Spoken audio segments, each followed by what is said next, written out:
Hey everybody, welcome to the John Bevere podcast. I am joined today by a man I greatly admire, Ben Spell. You and your wife, Coralie. We actually knew each other when you were leading worship, and I came to your church years and years ago. But God has led you down a different path, and a path I am very, very excited about. Now, I'm going to say this.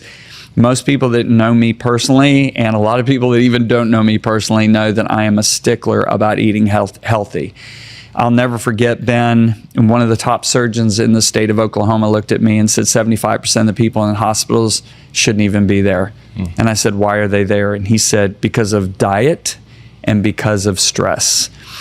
And I want to take you all back, and I want to just share a little testimony before we start talking to Ben. But when I was 22 years old, my favorite meal was a Big Mac fries and a Coke. I mean, literally, I loved McDonald's. I ate Twinkies. I ate Hostess Ding Dongs. I didn't know a thing about health food. Yeah. And I'd never heard anybody speak about health food. Well, I'm walking into my fraternity at 22 years old looking for some cookies or something like that.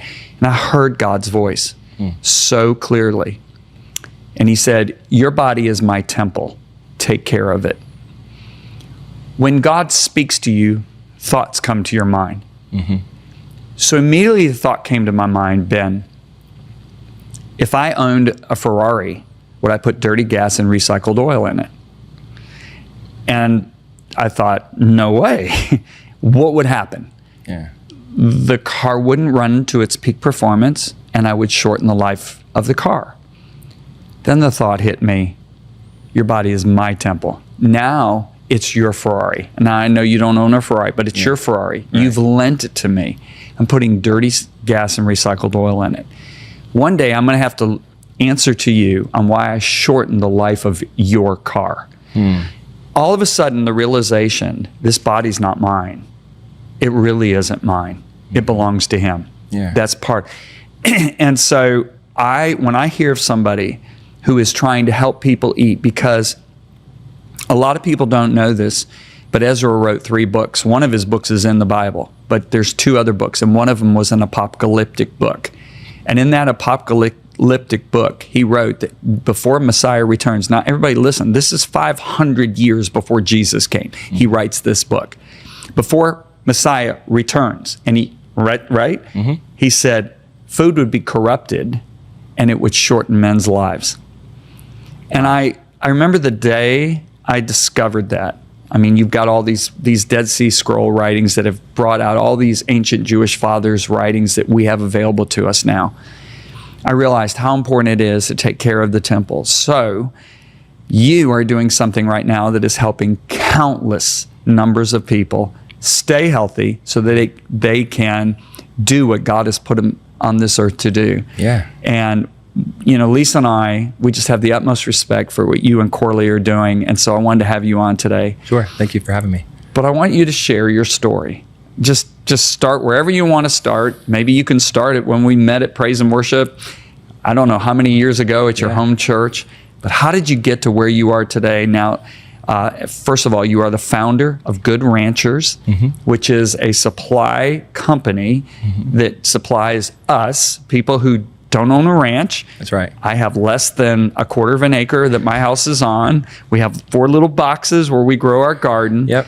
But we don't have a place to raise cows and chickens and sheep. And so guys like you, I have the utmost respect and admiration for, because you're allowing me to continue to do what God has called me to do. You send me a box of food. Lisa had met you, and I ate your meat and your chicken, and I went, that is the best tasting chicken and meat. It's because of how pure it is. So talk me through it. Let's go. Yeah. Well, again, thanks for having me on. Super excited to have this conversation with you. I will tell you, I told Arden this earlier, and I have to tell you, at the church that I was on staff when we met years ago, I was there for 8 years. I missed very few Sundays, and the most powerful move of God that we ever had was one of the Sundays that was one of the Sunday mornings that you spoke. And Arden said, "What did he speak on?" And this would have been probably 2013, 2012, around there. And I said, it was the awe of God. I don't know if that was the title of the message, because I know that book just came out in 2023, 2022, somewhere around there. Yeah. But 10 years before, you got up to 8,000 people and preached on the awe of God, and he just moved so powerful that morning. I don't know if you remember it, but it was so impactful. It was so impactful for me and so many other people. So thank you for what you do. I'm just doing what you're doing. I'm just serving Jesus. Yeah, that's right. We all have our parts. Yeah. So and if he can speak through a donkey, he can speak through any of us.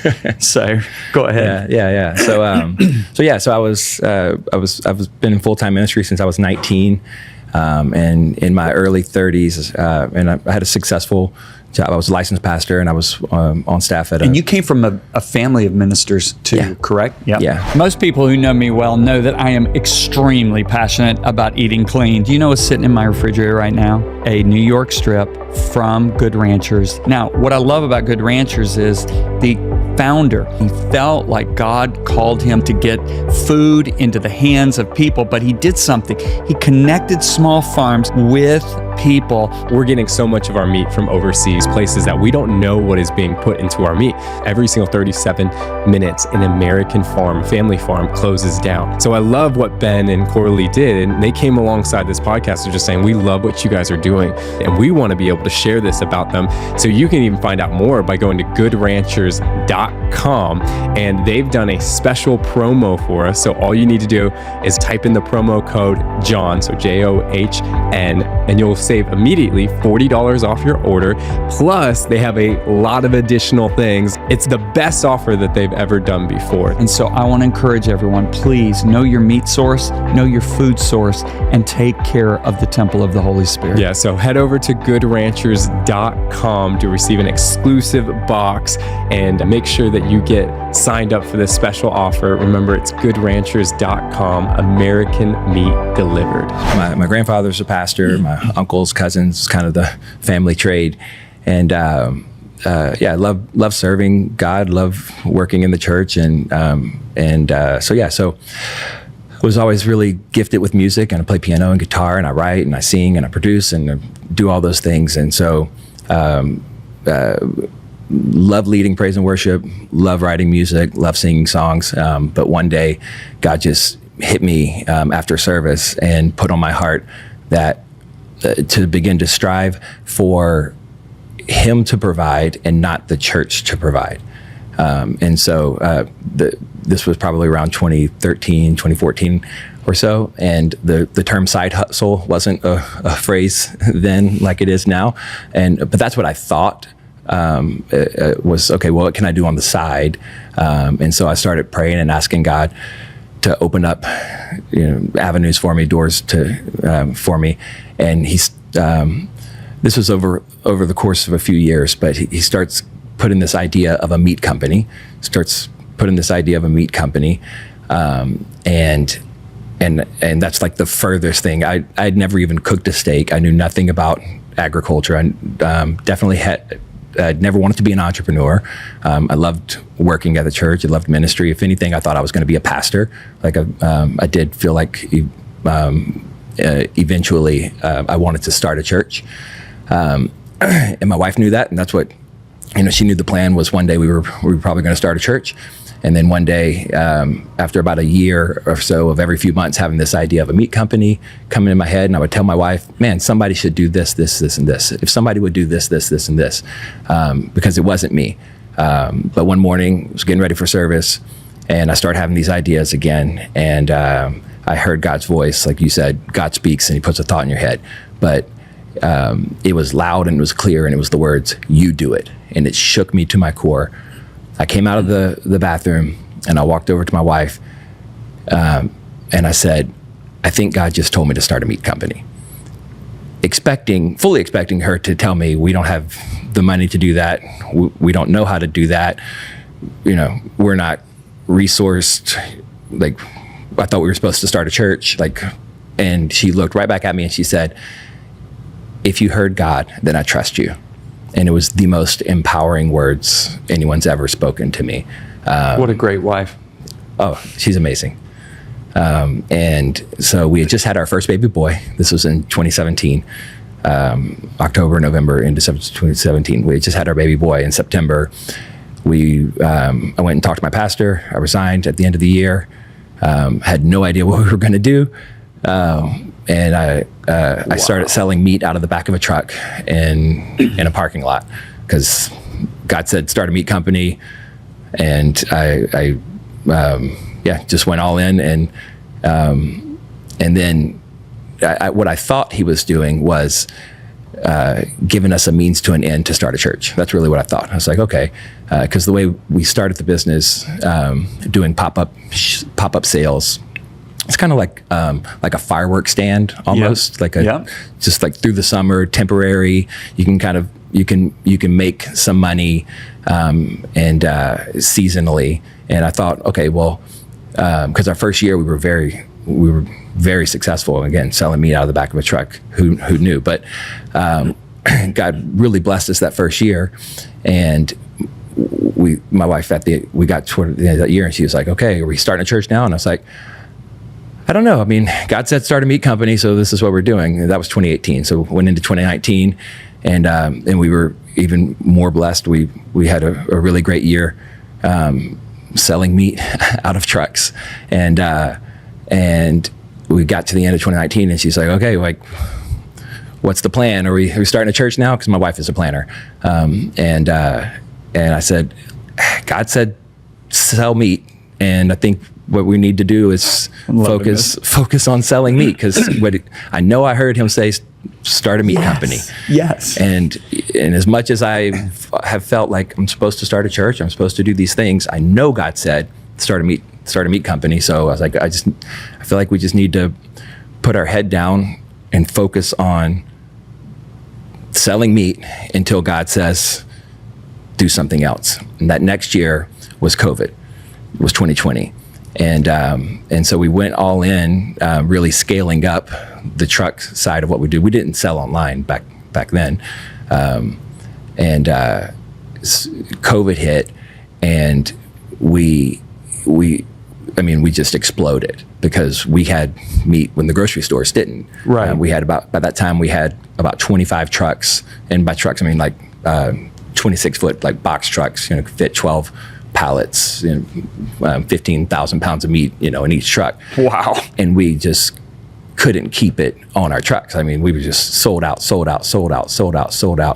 And that gave us the resources to be able to start selling online, be able to get online. And which by that time we knew at some point we wanted to get online. Yeah. But shipping perishable items online is really hard, really expensive. You have the supply. It has its own a whole host of problems. But so fast forward. I was pretty amazed that when I got my first box of meat from you, everything was still frozen. Yeah. I mean, there it was sitting on my front porch, and I think it wasn't cold out, but it wasn't warm out. Sure. I mean, it wasn't warm out, but it wasn't cold out, right? Yeah. But yet everything was still frozen. I was like, that's impressive. Thankfully for you, we've been doing it for 4 years now. Okay. Because I apologize to any of our early customers, because we were not good. We were in the learning curve.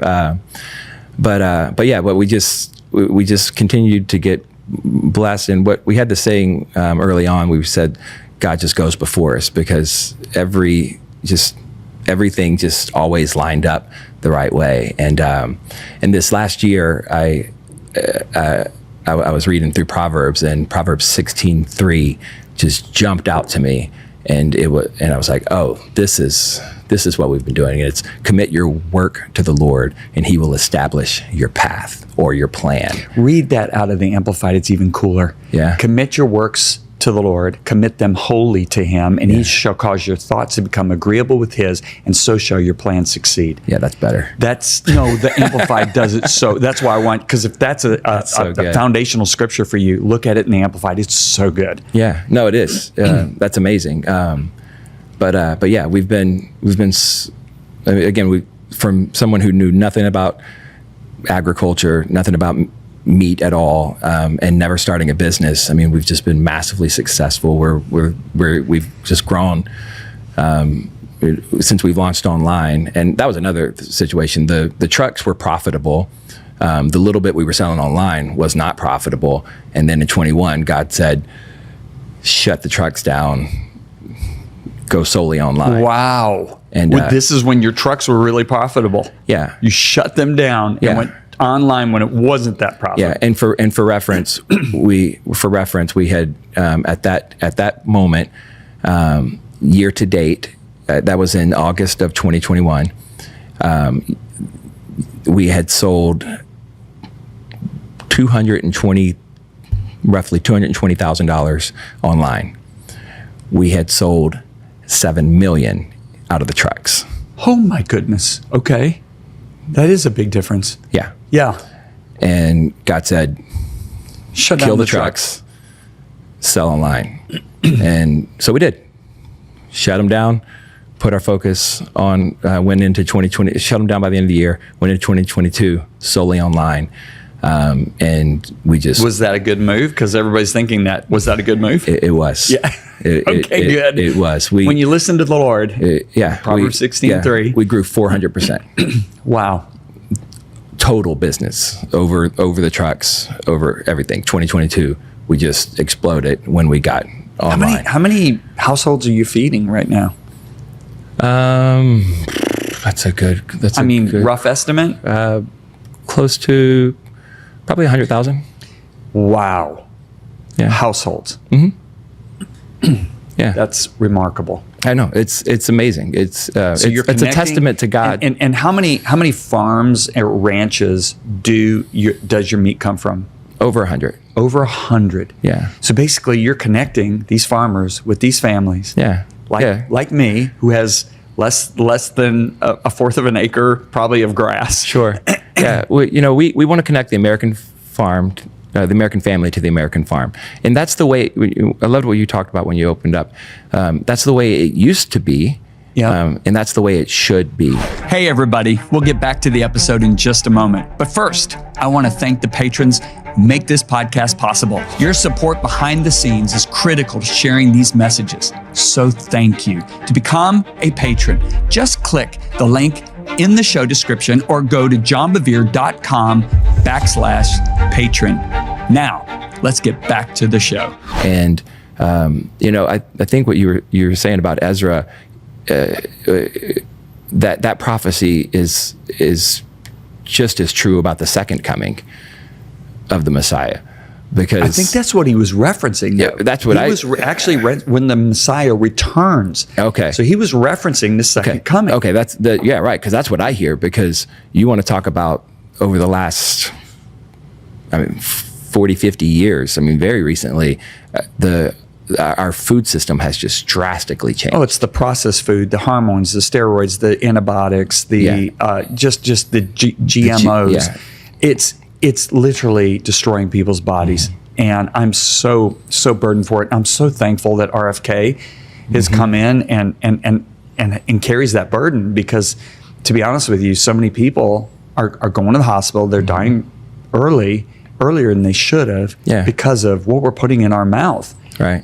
And and the USDA was established for a reason years ago, but again, we're just so far. The FDA, the USDA, we're just so far off from them actually the original calling. The original, yeah. Okay, let me ask a question that I think should be asked. You're from a family of ministers. You were in the church. I met you in the church. Mm-hmm. You were full-time in the church. Do you feel like you went backward in your calling by going into providing meat for people? Do you think you took a step back? Because your wife kept saying, are we going to start church? Are we going to start church? Mm-hmm. Tell me honestly. Honestly, I did, again, vocational or ministry at a church all through my 20s into my mid-30s.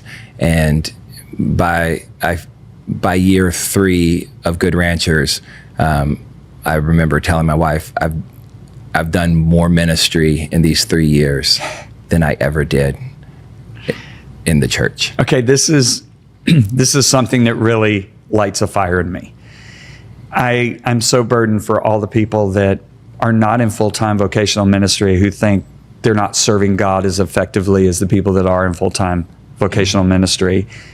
I was sharing a story with you prior to us coming on this set, and I want to share it again. Sure. I think one of the most heartbreaking things I heard in the last 5 years is a friend of mine has a leadership conference, and it sells out every year, and a very well-known doctor was putting pamphlets on the seats for the delegates that were coming in the next day for the conference. And when my pastor friend saw him, he ran over to the doctor and said, "Oh, you don't need to do this. We've got volunteers and interns that will do this."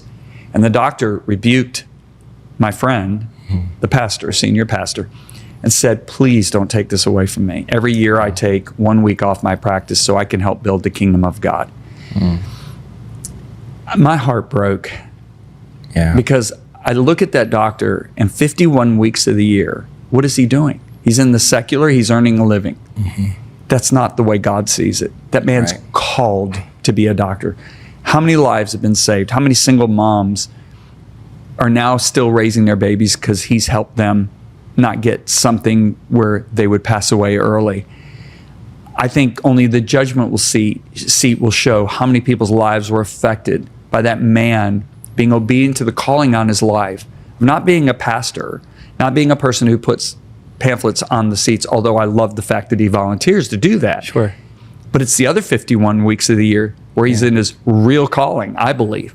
Because I believe God has called us to all these different arenas of life. We've got the educational field, we've got the medical, we've got government, we've got professional athletics, we've got the arts, we've got all these different areas.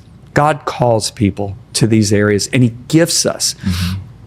And I look at the gifts that he places in our lives. I mean, with me, it's speaking, it's writing. That's because I'm called to do this. Yeah. But I look at the person who's a marketplace businessman or businesswoman. I look at the person who's teaching kids elementary. I'm looking at the stay-at-home mom. They have gifts in their life to do what they're doing, and they do it well. And every bit of it is important to God. And I think we have done such a disservice by getting people to think the pinnacle of serving God is being on a platform, a worship leader, a preacher, a missionary, when in reality, the pinnacle of serving God is actually doing what he's created you to do. And I'll never forget when I looked at a businessman and I said to him, because he kind of looked down on his calling, and I said to him, "What God has called you to do is more important than what I'm doing."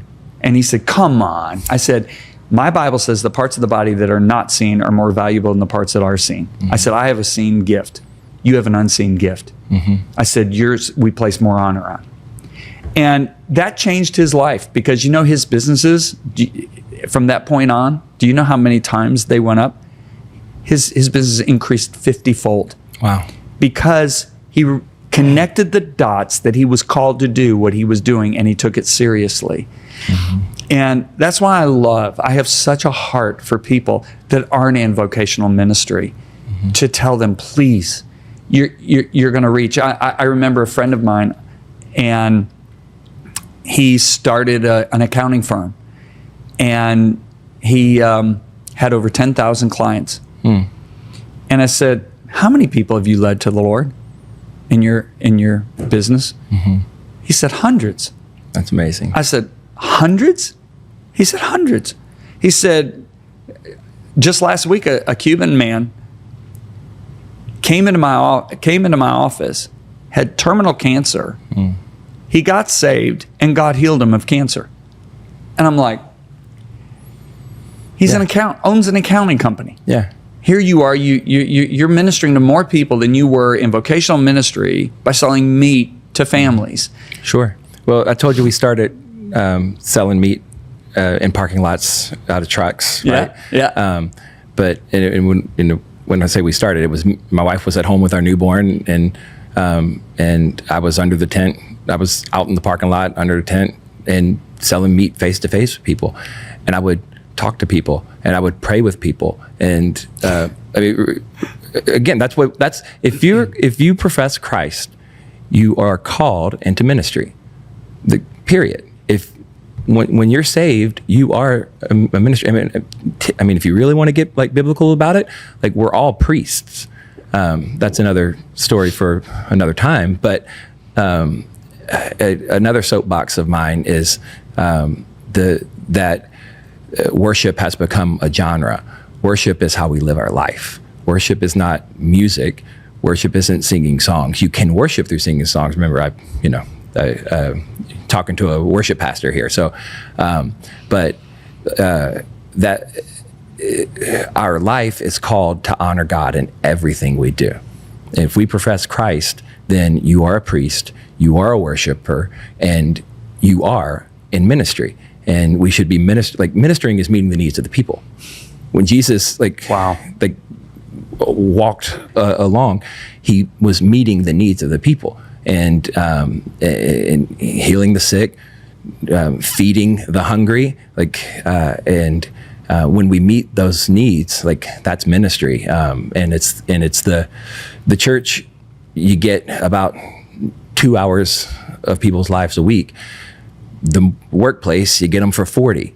Yeah. So we need all of it. We need churches, we need pastors, we need ministry. I go to church every Sunday. I'm a huge fan of the church. What is the church's responsibility to equip the saints for the work of the ministry? The saints' work of the ministry. Yeah. So it doesn't mean we're equipping the saints so that they can work more around the church. Now, don't get me wrong.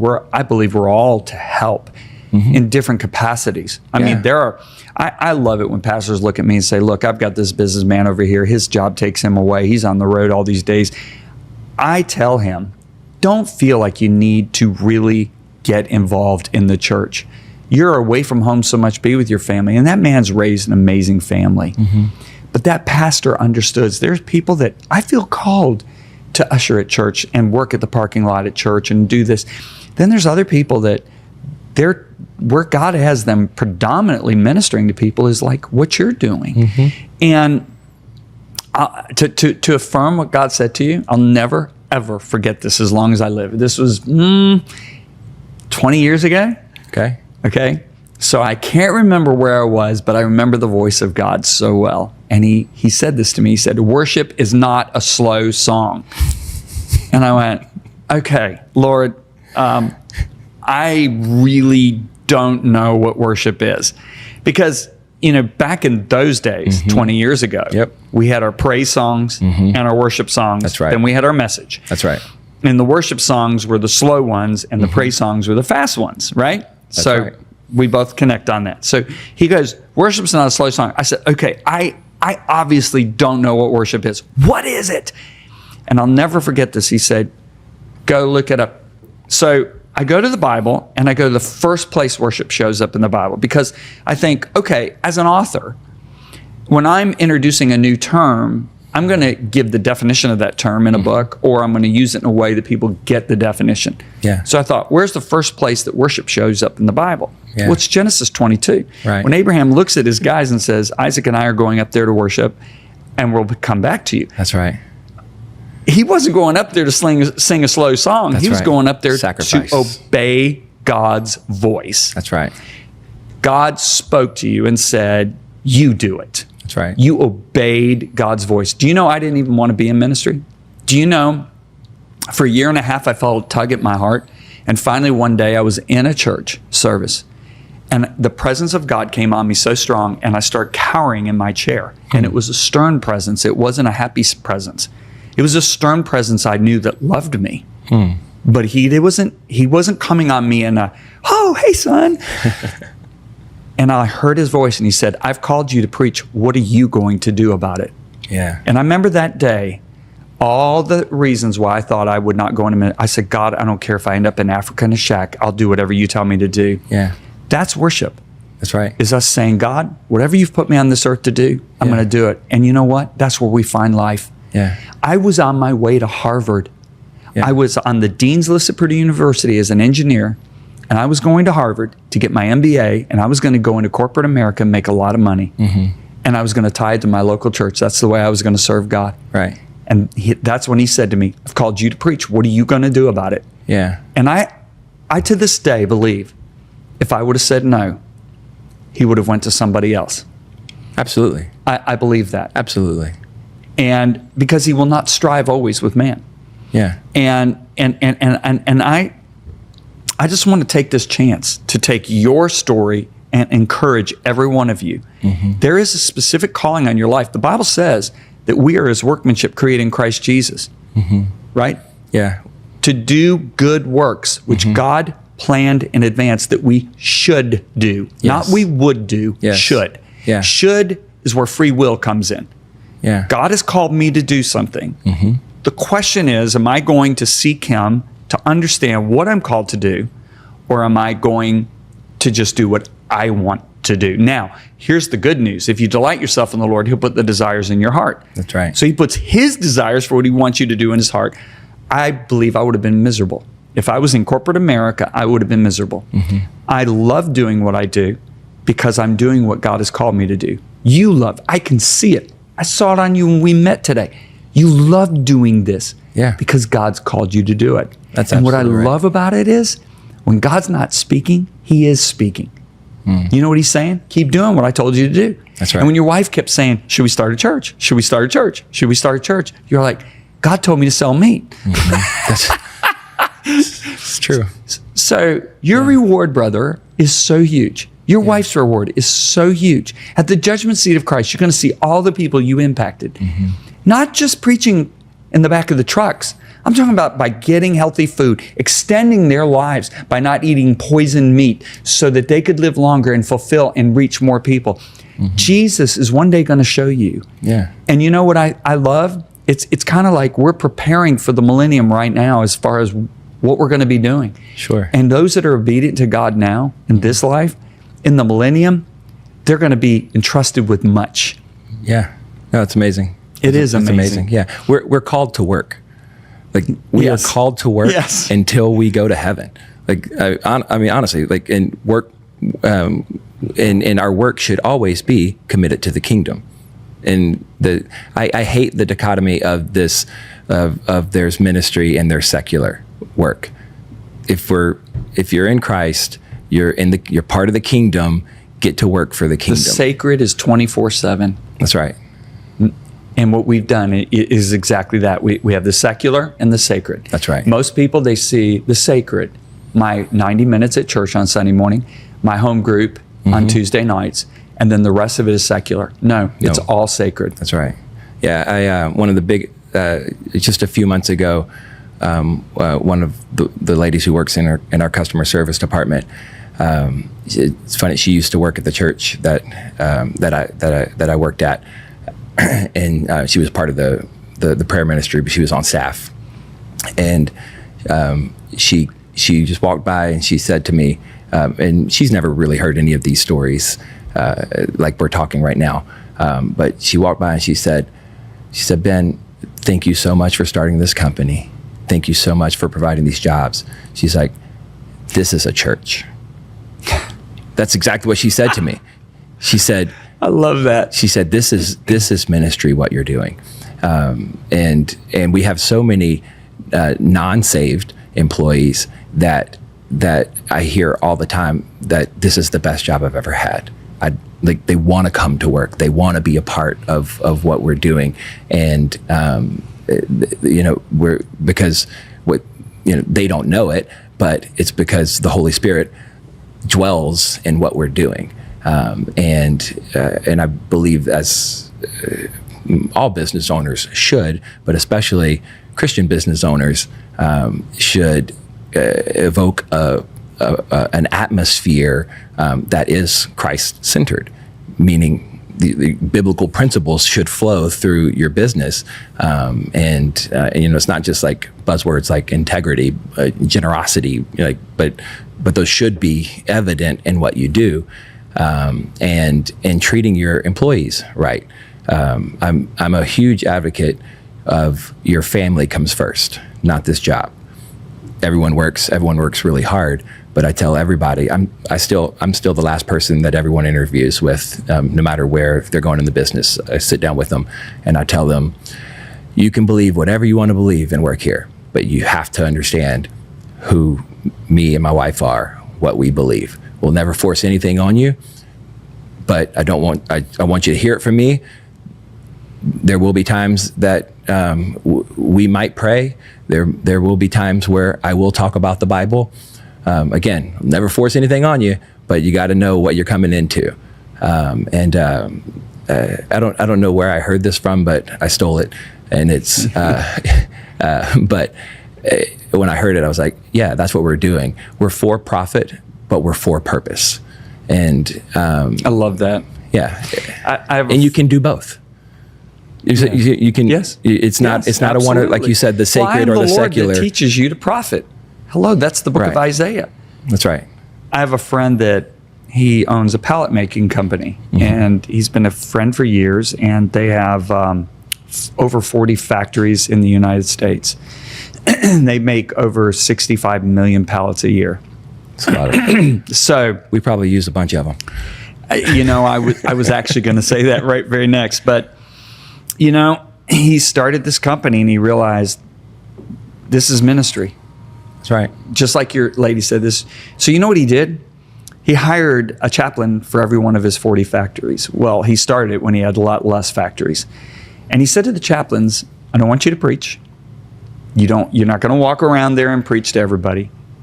You're going to visit people when their wives are in the hospital. You're going to teach these guys how to make a budget. He said, John, I've got so many guys that work for me and have ankle bracelets on. An ankle bracelet is he's in parole, right? He says, you're just going to help them when they need help. And then when they start asking questions, I want you to share with them. He said, John, literally hundreds of men and women have come to Jesus in his factories. He's for profit. They make a good profit. But he's for a purpose. Yeah. He's reaching so many people that the organized church is not reaching. Now, when those people get saved in his factories, he wants them in an organized church. That's right. Because the church feeds us. It's the place we go where we get fellowship, we get strengthened by that fellowship, we get the Word of God, we get strengthened by that Word of God, so we can go back out to our mission fields Yeah. and continue being a witness for Jesus Christ. Yes. We need to be crystal clear. I am for the church. I'm part of the church. I'm my wife and our 4 kids, we are in service every Sunday that we can be.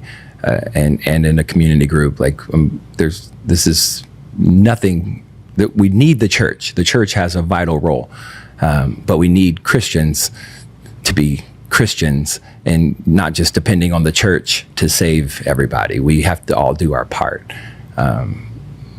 Yeah, and you know what I you didn't ask me, but I'm going to say it.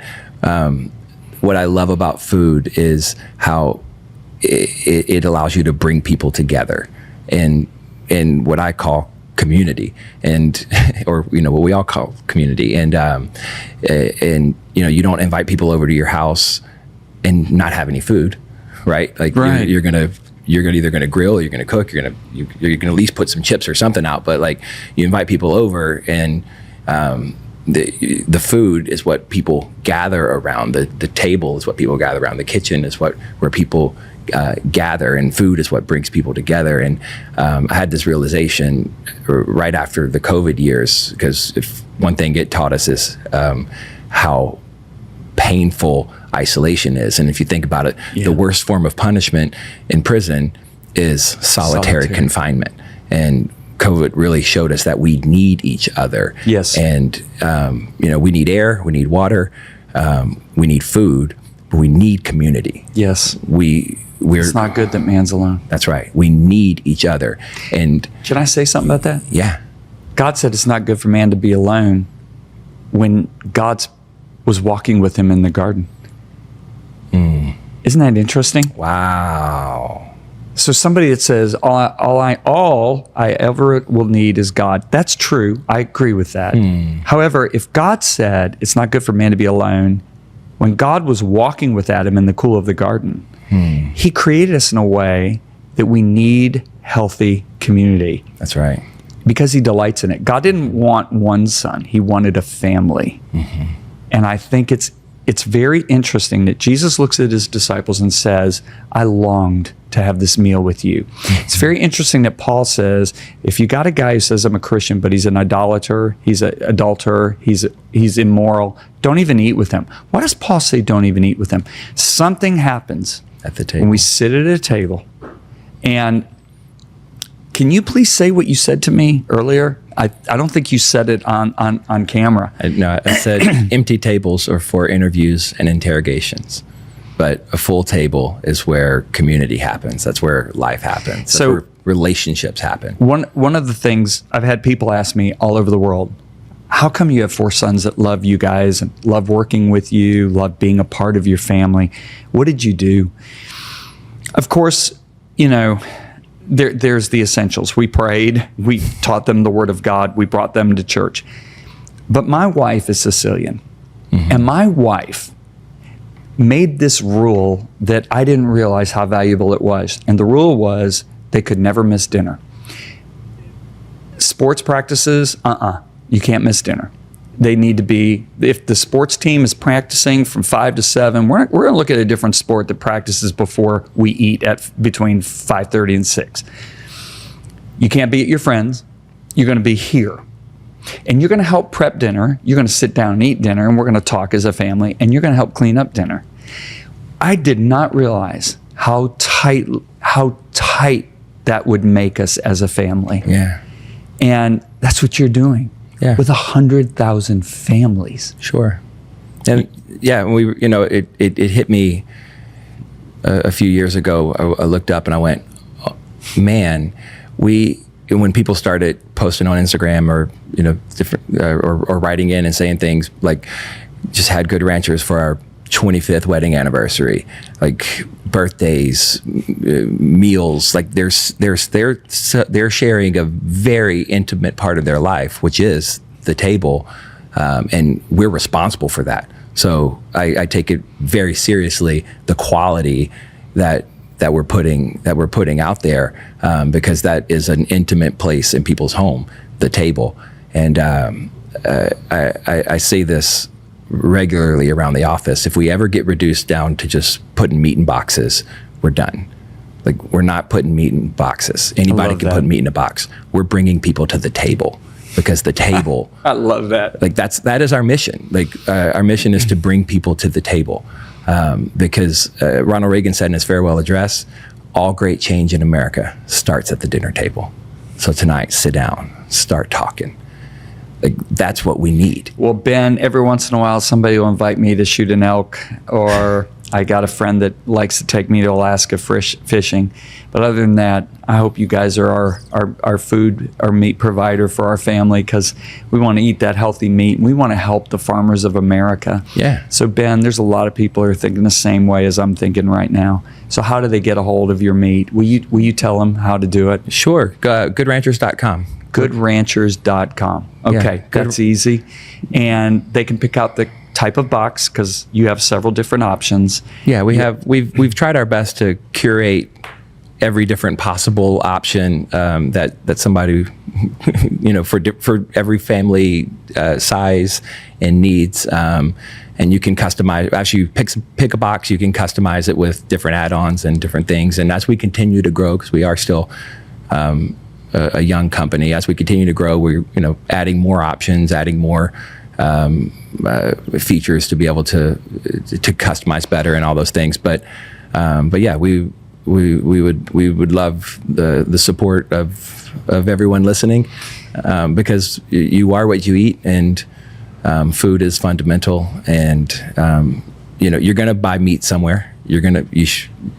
Unless you're a vegetarian, you're going to buy meat somewhere. So you should spend those dollars. One, you can trust. Well, your prices are amazing. Thank you. I mean, to get it shipped at your house and not have the thing melting on your porch, it's pretty amazing. But Ben, more than that, I want to say, because I believe a lot of people are going to end up ordering from you. And when you do order, would you remember what Ben said about, we're not doing an interview or an interrogation. We're bringing our family together, or our friends together, for a reason of koinonia, which means fellowship, which means intimacy, which is something that God created man to have. Yeah. He created a need in us to have community. Yeah. And so let your home be a place where people can come and get wonderfully fed and great fellowship and building up in the faith. Sure. Ben, I just want to thank you for what you and Corley are doing. I mean, keep going. My hope, and I mean this sincerely, is that the next time I see you, Well, I don't want to say it like that. That one day you'll look at me and say, we're feeding over 1 million households. And I think that's an easy request. That's only tenfold jump from where you are right now. I believe that. And let's see you feed over 1 million households, and let's see good food get back into the hands of Americans so they can live longer lives and fulfill what they're called to do. Thank you so much. What a pleasure to have you on. John, thank you.